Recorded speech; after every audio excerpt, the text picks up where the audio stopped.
오늘은 교회란 무엇인가 5번째 시간입니다. 교회는 굉장히 중요한 개념이기 때문에 우리가 교회론을 올바로 정립하는 것은 우리 교회의 기본과 근간을 이루는 것이기 때문에 특별히 교회란 무엇인가에 대해서 제가 오랜 시간 동안에 말씀을 나누고 있습니다.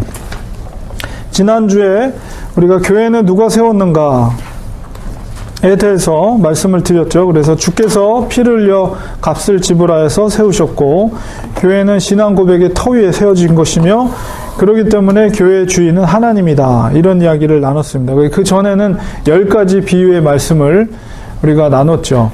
오늘은 교회 표지, 교회의 표지라는 것은 교회가 교회다운 것, 교회다운 모습으로 꼭 갖춰야 될 것이 이제 표지인데요. 교회 표지는 3가지가 있습니다. 그래서 오늘은 교회 표지 3가지에 대해서 말씀을 나누므로 교회가 교회됨을 위해서는 반드시 이 3가지가 있어야 된다는 것을 여러분이 꼭 명심을 하셔야 됩니다. 기본적인 거거든요. 가장 기본적인 거. 그러니까 우리가 이런 기본적인 것들을 우리가 잘 정립을 해놔야지 우리가 새로운 성도, 잘 교회에 대해서 잘 모르는 성도들에 대해서 분명하게 말씀을 여러분이 드릴 수가 있어야 됩니다. 교회는 교회다워야 합니다. 건물이 있고 십자가를 세우고 교회 간판을 내걸었다고 해서 다 교회가 아닙니다. 교회는 반드시 교회인 증거와 표시가 있어야 됩니다. 이것을 교회 표지라고 합니다. 교회는 3가지 갖춰야 될 3가지 중요한 표지가 있는데 먼저는 하나님의 말씀이 바르게 선포되어야 되고 그 다음에 2번째는 성례를 정당하게 거행을 하면서 또 3번째는 죄 가운데 사는 성도에겐 권징을 신실하게 시행해야 됩니다. 이 3가지가 교회가 교회됨을 나타내는 증표라고 말할 수가 있습니다. 첫 번째, 교회는 하나님의 말씀이 신실하게 선포되어야 됩니다. 하나님의 말씀이 선포되어야 되는데 교회에서 성도끼리 친목하고 교제하고 또 여러 가지 봉사와 구제 여러 활동을 할 수 있지만 가장 중요한 교회 표지는 바로 하나님의 말씀이 바르게 선포될 때 그 교회가 진정한 교회의 모습을 가졌다라고 말씀을 드릴 수가 있습니다. 요한이서 1장 9절에 보면 지나쳐 말세에 그리스도 교훈 안에 거하지 아니하는 자마다 하나님을 모시지 못하되 교훈 안에 거하는 이 사람이 아버지와 아들을 모시느니라. 사람들마다 바른 교훈을 받지 않고 디모데후서 4장 3절에 4절 보면 귀가 가려워서 자기의 사욕을 좇을 스승을 많이 둘 것이다. 이렇게 했습니다. 진리에서 돌이켜서 여기 진리는 오직 하나님의 말씀이죠.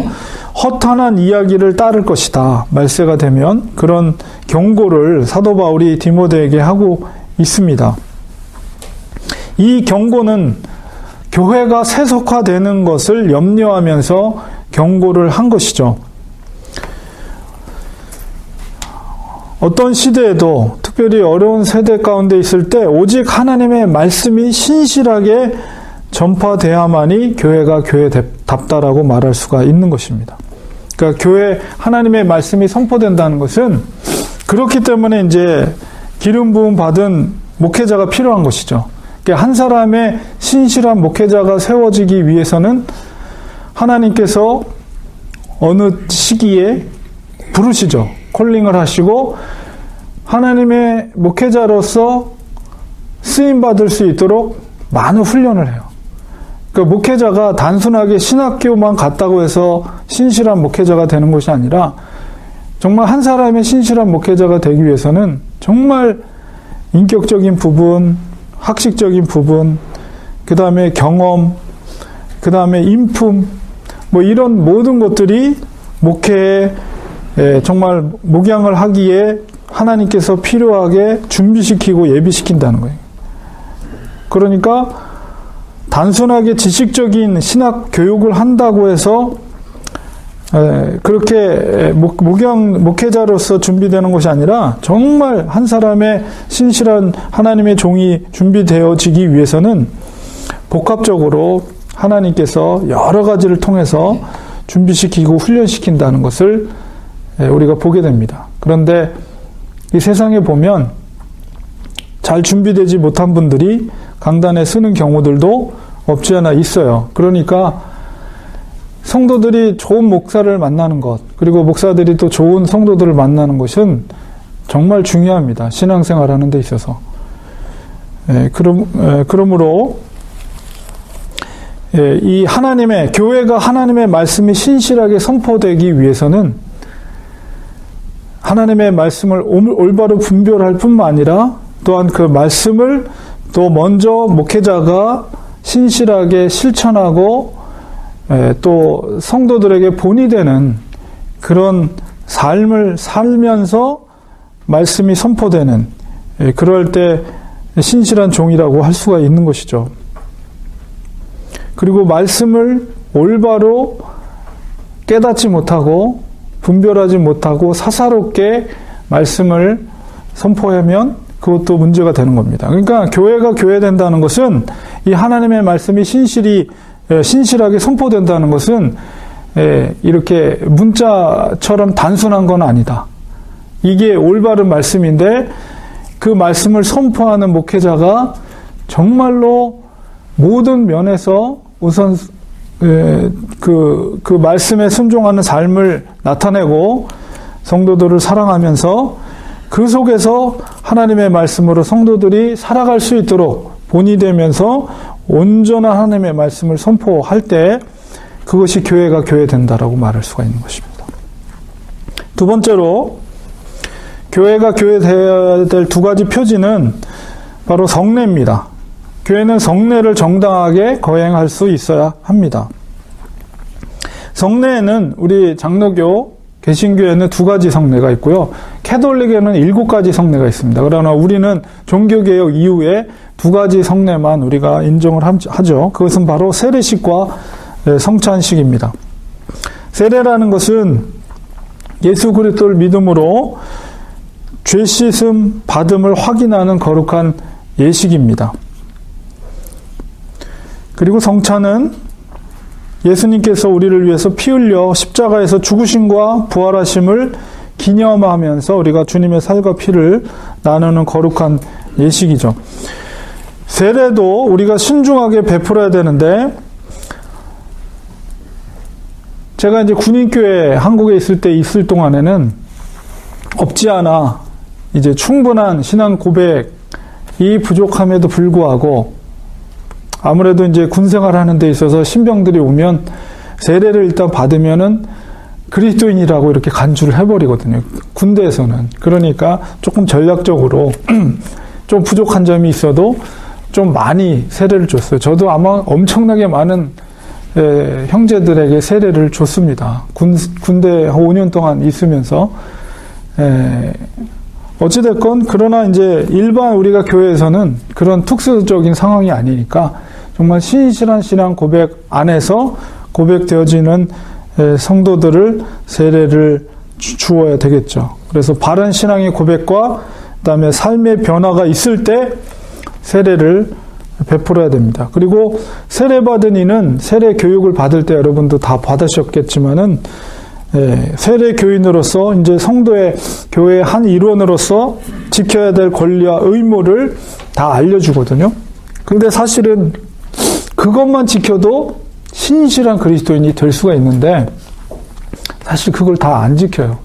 그러니까는 그것을 고백하면서 세례를 받을 때는 정말 신실하게 그것을 이행하겠다고 고백하면서 받는 것인데, 그냥 일반 성도들이 지키기로 약속된 것조차도 소위 말하는 그 중직자들이 그런 거를 지키지 않으니까 이게 그러니까 교회가 참 문제가 되는 거죠.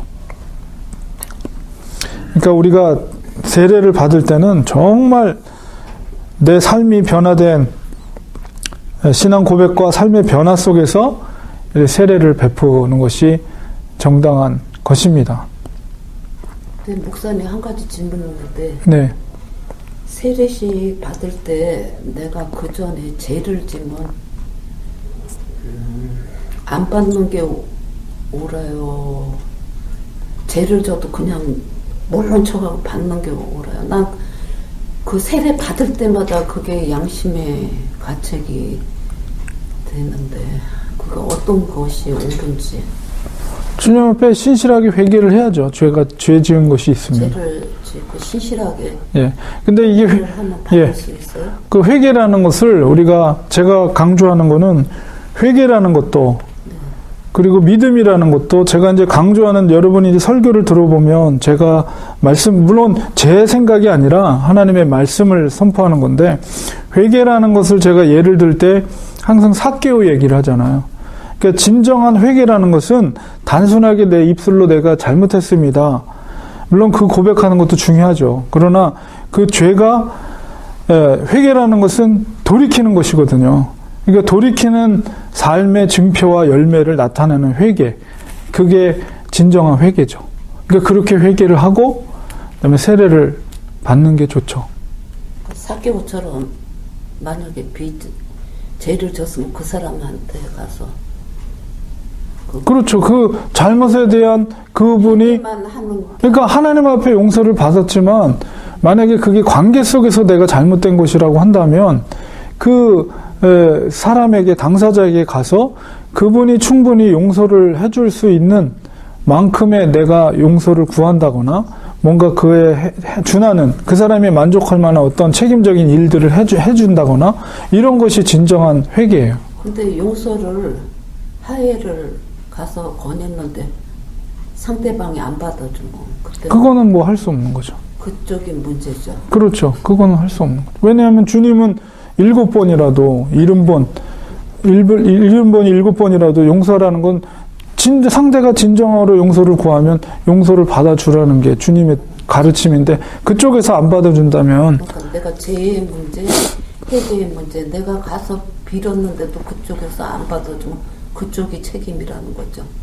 그렇죠. 진정으로 용서를 구하는데도 네. 그러면은 저쪽이 문제인 거죠. 그게 캐션 마크였거든요. 예. 잘 알았습니다. 성찬식은 예수님의 피와 또 몸을 상징하는 기념하는 것입니다. 그래서 이제 약간 교단마다 이것이 달라요. 그래서 루터란은 아예 화채설이라고 그래가지고 그거를 먹는 순간 예수님의 살과 피, 진짜 살과 피가 된다 이렇게 얘기를 하거든요. 근데 우리들은 이제 상징적인 겁니다. 기념하라 하셨기 때문에 그게 진짜 예수님의 살과 피가 되는 게 아니고 이제 상징적인 것입니다. 그러나 동일하게 이제 성령으로 주님의 영이 임하시면서 예수님과 하나 되는 그런 거죠. 그래서 이제 캐톨릭도 화채설입니다. 그래서 되게 아주 그 포도주와 떡이 예수님의 살과 피가 되기 때문에 그걸 떨어뜨리거나 그래서 일반 사람들이 안 만지고 꼭 신부가 이렇게 줘요. 신부가. 주님의 살과 피기 때문에. 근데 우리는 그걸 믿지 않죠. 자, 그래서 성례라는 것은 성찬과 세례는 우리들이 은혜를 받고 거룩해지는 수단입니다. 성례와 성례식을 바르게 거행할 수 있어야지 진정한 교회입니다. 그래서 예수님께서도 마지막 마태복음 28장 19절에 대위임 명령이라고 그러죠. 보면 모든 족속으로 제자를 삼아. 그러니까 여기서 우리가 전도하고 선교하는 원리가 다 나와요. 너희는 가는 거예요. 가는 거. 오는 게 아니고 가는 거예요. 너희는 가서 모든 족속으로 제자를 삼아 아버지와 아들과 성령의 이름으로 세례를 주고 내가 너희에게 가르친 모든 것을 지키게 하라. 이런 대위임 명령을 주셨죠. 그래서 세례를 주는 것.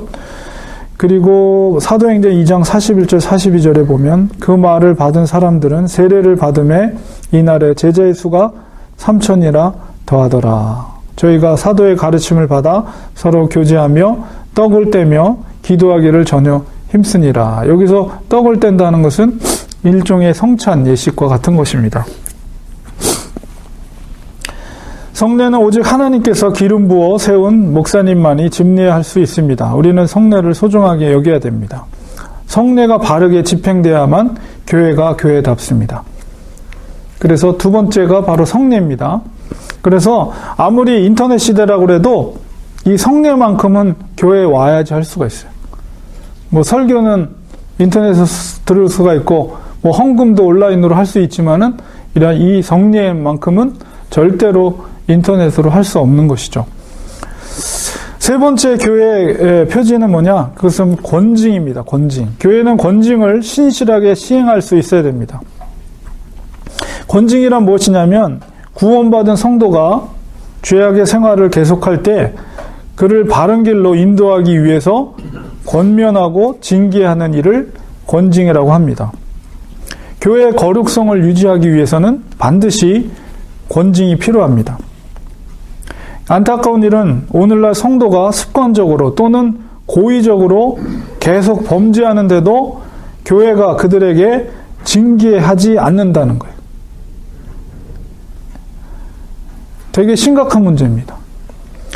교회가 교회답기 위해서는 반드시 거룩성을 유지해야 돼요. 교회는 거룩한 곳입니다. 왜냐하면 하나님께서 내가 거룩하니 너희도 거룩하라 말씀하셨거든요. 이 너희라는 것은 성도들이고 곧 교회 공동체를 봐요. 교회는 성결해야 됩니다. 그런데 교회 공동체 안에 속해 있는 성도들 한 사람 한 사람을 들여다보면 그들이 습관적으로 죄를 짓고 있고 때로는 고의적으로도 죄를 짓고 있는데 교회가 그것을 쉬쉬하고 아무 얘기도 안 한다. 그러면 거룩성, 교회의 거룩성이 무너지는 거예요. 그러면 교회가 거룩성이 무너지면 생명력이 없어집니다. 생명력이 없다는 것은 교회가 교회로서의 힘을 쓰지 못한다는 거예요. 얼마나 안타까운 일입니까? 그러므로 교회가 그렇게 계속되면 그거를 세속화라는 거예요. 죄가 교회 안에 들어오는 거죠. 그리고 그걸 죄라고 말하지 못하고 그냥 쉬쉬해버려요. 과거에는 생활이 부도덕하여 명백한 죄가 드러나면 그거에 해당되는 권징이 시행이 됐습니다. 예를 들어 수찬정직이라는 것은 성도가 큰 죄를 범하고 회개하지 아니할 때 그가 성찬식에 참여할 수 없게 하는 책벌이죠. 그 다음에 면직, 정직, 가장 이제 큰 권징이 바로 출교죠. 출교.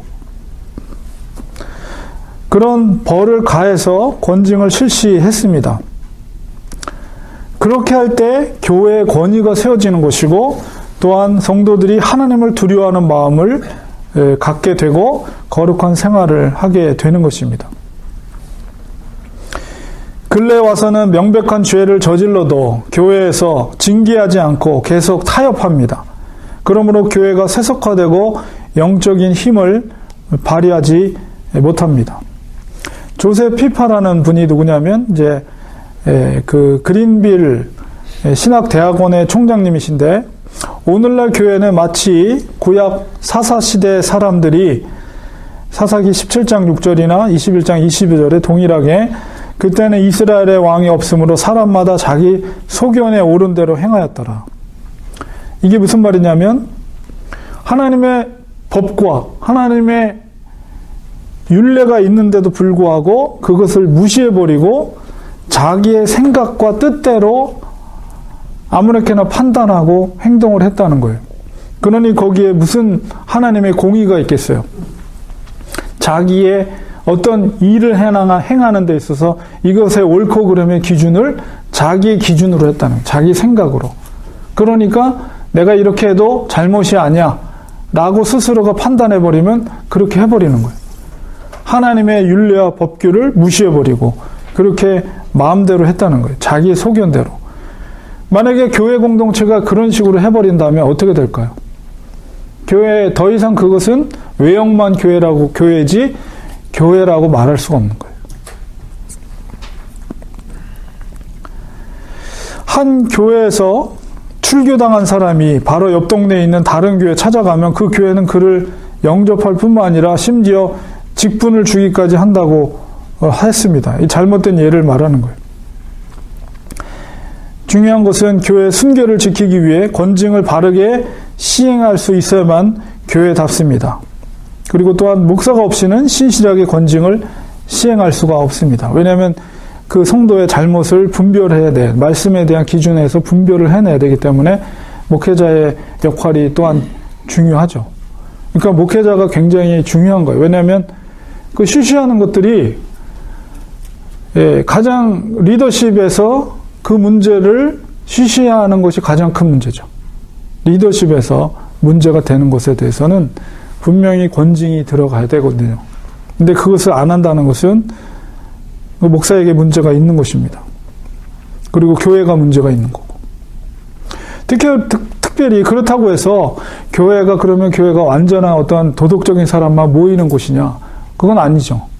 누구든지 죄인, 모든 사람이 죄인이고 예수님께서도 그러셨죠. 나는 의인을 부르러 온 곳이 아니라 죄인을 회개케 하기 위해서 이 땅에 오셨다라고 말씀해 주셨어요.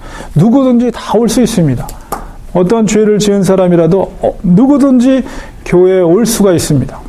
근데 문제는 뭐냐면 소위 말하는 리더에 있는 사람들, 그 중직자들이 그런 잘못된 행동이나 습관적인 행동으로 그런 행동을 했을 때 그것을 눈 감아주고 그것을 쉬쉬하면 그건 잘못된 거예요. 새로운 성도들이 연약하고 죄를 짓고 부족한 곳이 있으면 문제가 안 됩니다. 그거는 얼마든지 하나님의 안에서 말씀과 기도로 성도들의 돌봄으로 얼마든지 변화되고 또 회복될 수가 있는 것인데, 가장 모든 성도들의 본이 되는 자리에 있는 분들이 만약에 잘못된 행동을 하고 있다라고 했을 때는 그거는 굉장히 심각한 겁니다. 왜냐하면은 새로운 분들이, 연약한 성도들이 본이 되는 사람이 분명히 그 위에 있는 사람들인데, 먼저 신앙생활을 하거나 그런 사람들인데, 그런 사람들이 왔을 때 그렇게 잘못한 행동을 보았을 때 교회는 그런 거구나, 그래도 괜찮구나 라고 생각을 해버리면 그 교회의 어떤 순결이라든가 성결이라든가 이런 것을 유지할 수가 없고 교회로서의 능력을 발휘할 수가 없어요. 그런 사람들이 세상에서 살아가는데, 똑같이 그렇게 살아가는데 세상 사람들이 그런 사람들을 향해서 뭐라고 생각하겠습니까? 그리고 그런 사람들이 얘기를 했을 때, 일반 믿지 않는 사람들한테 얘기를 했을 때 뭐라고 얘기하겠어요? 그렇기 때문에 교회의 순결함과 성결을 지키는 것은 굉장히 중요하고, 만약에 성도들이 그렇게 하지 못했을 땐 반드시 교회는 권징을 신실하게 시행을 해야만이 교회가 교회다움을 말할 수가 있는 것입니다. 그래서 오늘 이 세 가지를 말씀드렸어요. 교회는 교회다워야 된다. 그래서 여러분이 교회는 세 가지 표지가 있다. 이것이 올바로 시행이 돼야만이 교회로서의 생명력이 있는 것이고 교회답다라고 말할 수가 있다. 그래서 첫 번째는 말씀입니다. 하나님의 말씀이 온전히 시행이 돼야 되고 선포돼야 되고, 그다음에 성례가 거행돼야 되고, 세 번째는 세속화된 교인들을 신실하게 권징해야만이 그 교회가 교회답다라고 말씀을 할 수가 있는 것입니다. 그러니까 이 개념을 여러분들이 꼭 기억하시고, 그래서 교회가 교회다운가 아닌가는 이거를 바로 보면 알아요. 이 세 가지가 제대로 되고 있는가를 잘 해야 됩니다. 근데 목사님, 권징 대상이 어떠한 죄를 져야지 권징이 되는지 여기 구체적으로 없는. 권징의 대상은 기준은 하나님의 말씀이죠. 우리가 디모데전서 이렇게 보면은 특별히 이제 중직자들의 갖춰야 될 자격이라든가 이런 것들이 명확하게 나와 있거든요. 디모데전서요. 예. 제가 이제 다음 시간이나 그 다음 시간에 제 직분자에 대해서 얘기를 할 거예요. 예, 그때 좀 자세하게 말씀을 드릴 텐데요. 특히 이제 중직자들, 소위 말하는 이제 신약 성경에는 장로라고 표현되어 있고 감독이라고 표현되어 있어요. 근데 오늘날로 치면은 장로, 목회자, 장로, 여자분들은 권사, 그 다음에 안수 집사 이렇게 직분자들이잖아요. 근데 이제 사실 그분들이 대부분 중직자죠. 가장 이제 중직자들은 당회원들이고, 그 다음에 이제 권사, 그 다음에 이제 안수 집사, 그 다음에 집사, 이런 식으로 되는데, 그런 분들에 해당되는 분들이 그 기준에, 너무나도 동떨어져 있는 행동들을 하고 있다. 그리고 세상 사람들이 즐기는 그런 행동들을 하고 있다. 라고 했을 때, 교회로서 본이 되지 않는 거죠. 그리고 하나님께서 분명히 말씀 가운데 이렇게 행하라, 이런 것은 금하라 하고 있는 것들에 대해서 그것을 습관적으로나 아니면 고의적으로 그것을 범하고 있다라고 했을 때, 그것이 모르면은 뭐 할 수가 없는 거지만, 그것을 알게 됐다라고 했을 때 교회가 그것을 가만히 있으면 안 된다는 거예요. 분명하게 그것에 대한 권징이 들어가야만이 교회가 교회로서의 기능을 발휘할 수가 있는 것이죠. 그런데요, 그런 죄가 드러났을 때 어느 성경계 마태복음과 마가복음은 장로들이 가서 권면하라고 그랬잖아요. 그렇죠. 권징을 즉시할 게 아니고. 그렇죠. 이 권징이라는 것은 그 모든 것이 포함되어 있는 거예요. 그러니까 권면과 그 다음에 3번 가서 권면을 했는데도 그것을 듣지 않을 경우에는 그 적절한 교회 권징을 그 다음 순서로, 이렇게 권면하는 것도 권징 안에 포함되어 있는 거죠. 그래서 그런 조치들을 취해야만이 교회가 성결을 유지할 수 있다. 그러니까 하나님의 원리는 똑같아요. 교회가 성결하지, 개인도 마찬가지지만 교회가 성결하지 않으면 하나님은 절대 쓰지 않습니다. 그 개인이나 교회나. 이 세상에 많은 로컬 교회들이 있지만 하나님이 기뻐하시는 교회가 있고요. 우리 7교회, 계시록에 있는 7교회들도 다 칭찬 듣고 그런 게 아니거든요. 칭찬 들은 교회는 2교회밖에 없어요. 나머지 다 책망을 받았어요. 책망받거나 칭찬받거나 두 가지거나 아예 책망만 받거나. 그러니까 우리가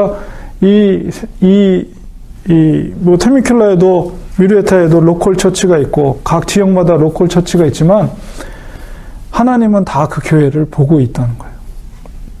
그렇기 때문에 우리 개인들도 하나님 앞에 붙들림 바 되어서 귀하게 쓰임 받기를 사모하지만, 우리가 교회도, 로컬 교회도 하나님 앞에 귀하게 쓰임 받고 능력 있는 교회, 하나님이 기뻐하는 교회, 정말 잃어버린 영혼들을 찾을 수 있는 그런 교회, 어떤 교회인가라고 했을 때, 기본적으로 교회의 이런 3가지 표지가 정당하게 시행되는 교회가 건강한 교회, 하나님 앞에서 쓰임받는 교회가 될 수 있다는 것을 우리가 꼭 기억을 해야지, 우리 교회가 이제 앞으로 성장해 나가는 데 있어서 이게 이제 기본이 되는 거예요. 이것을 우리가 알지 못하고 좋은 게 좋은 거다라고 하면서 눈 감아 주거나 이렇게 하면 이 교회로서의 생명력이 상실되는 거예요. 그러니까 우리가 정말 하나님 앞에 섰을 때 우리는 이 땅에 소망을 두는 사람들이 아니라 다음 세상, 우리 육신의 생명이 끝난 다음의 세상을 우리가 준비하는 사람들이거든요. 그러니까 우리가 교회의 공동체로서 그 다음 세상을 준비하는 교회라고 했을 때는 주님 앞에 섰을 때 우리가 무엇이라고 말할 수 있는가?